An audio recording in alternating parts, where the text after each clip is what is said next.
इमाम आदम अबू हनीफा रहमतुल्लाह ताला अलैह गली से गुजर रहे थे, लकड़ी के जूते पहने, खड़ा हूं, बारिश है, कीचड़ है, एक दीवार के करीब से गुजरे तो थोड़ा सा कीचड़ उड़ के ना तो दीवार पे पड़ गया, कीचड़ उड़ा पैरों से और एक आदमी की दीवार पे पड़ गया।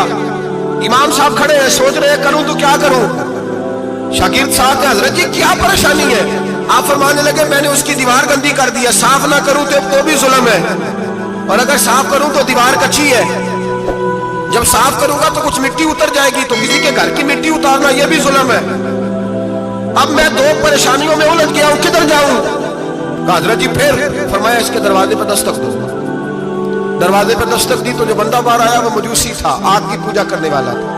इमाम साहब कहने लगे मुझे जानते हो? कहने लगे हुजूर सारा कूफा जानता है, सारा बगदाद जानता है, सारी दुनिया जानती है आप मुसलमानों के इमाम हैं, लोग जानते हैं। आपने फरमाया यार मुझसे गलती हो गई है।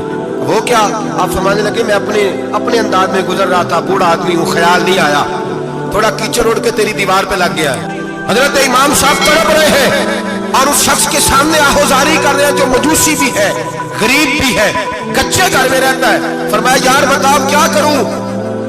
इमाम साहब बातें कर रहे हैं तो वो आदमी हैरत में खो गया, कभी दीवार देखता, कभी अपना आप देखता, कभी इमाम साहब को देखता, दाएं बाएं देखता, पसीने आने लगे, पता नहीं क्या सोचों का मद्दोजर चलने लगा, कहां बात गई, कहां तक उसकी सोच गई, कहां पलट के आई। कहने लगा इमाम साहब मैं तो चौक में रहता हूँ, रोजाना पता नहीं कितनी गाड़ियां मिट्टी बरसा जाती हैं, कभी कोई नहीं आया, आपको क्या हुआ?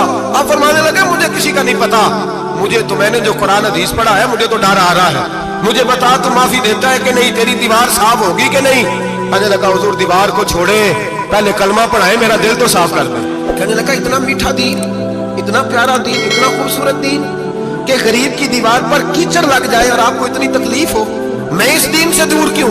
हमारे बुजुर्गों का तरीका यह था कि छोटी छोटी बातों का ख्याल कर, छोटी छोटी बातों का। बहुत बड़े आलिम थे, ये सारी नेकियां तो उनकी समाजी थी, फलाही थी, उनकी मुआशरत की नेकियां थी, दुनियादारी। लेकिन जो उनका बाकी का मामला था, चार लोग ऐसे हैं जो हमेशा कुरान पाक एक रात में पढ़ा करते थे। उनमें पहला नाम हजरत उस्मान गनी का है, पूरा कुरान पाक, दूसरा मौला अली शेर खुदा का है, तीसरा हजरत सईद बिन जुबैर का है, चौथे इमाम आदम अबू हनीफा है जो एक रात में पूरा कुरान पाक पढ़ दिया करते थे।